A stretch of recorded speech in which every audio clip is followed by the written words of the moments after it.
የቢላዎቹ ሲሆን እንደው በግልጽ ነው። የመጨዶቹ ግን ከፋ። ብቻ እንደዛ ነው።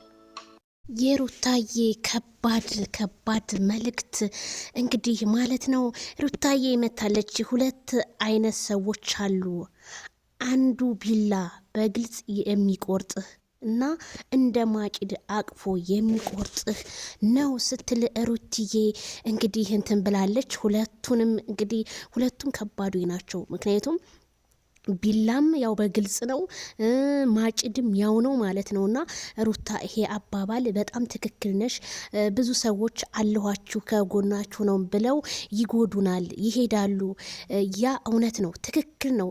ጭድ ቁርጥ እንደው ትክክል ዛሬ የውስጤን የተናገርሽልኝ ሩታ ሀብቴ ማለት ነው። እና አይዞሽ አብርሃም ያው ወደ አንቺ እንደሚመለስ ነው እንግዲህ የተለያዩ መረጃዎችን እየሰማሁ ያለሁትና ወደ ካናዳ እና የሆነ እስኪ ሪኮርደር ደርሶኛል።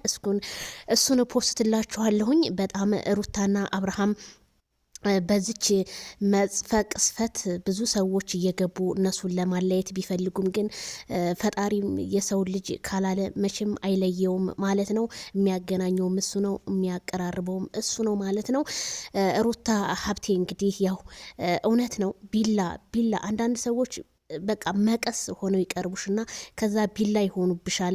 ትክክል ሩታ። በዙሪያሽ ያሉት ሰዎች ከአንቺ ጋር ሲያጨበጭቡ አይተናቸዋል። ሩታዬ የኛ ጀግና የኛ ጠንካራ እያሉሽ፣ አሁን ደግሞ ከሄርሜላ ጋር አብረው እየበሉ አብረው እየጠጡ አብርሃም ከአንቺ እንድሪቅ ብዙ ነገር እየሰሩ ነው። እና አንቺ ደግሞ ጠንካራ ሴት ነሽ። እውነት ጥንካሬሽን እኔ በጣም ነው ማደንቅሽ። ብዙ ተብለሻል፣ ብዙ ተሰርበሻል። አብርሃምም እንደዛው ተሰርቧል። ግን ጥንካሬያችሁን ሳላደንቃችሁ አላልፍም። ምክንያቱም እናንተ አላማችሁን ለማሳካት ነው የምትሯሯጡት። ብዙ ሰዎች ግን ብዙ ጉድጓድ ሲቆፍሩ እናያቸዋለን። በቆፈሩበት ጉድጓድ ግን እነሱ ናቸው የሚገቡት ማለት ነው። ሩታዬ ፈገግ በይ። ደግሞ ነጠላ አለባበሱ በጣም ነው ያማረብሽ። በጣም አምሮባታል። እንዴት ነው የቤተ ክርስቲያን ሰው ሸተት አለች ሩታ።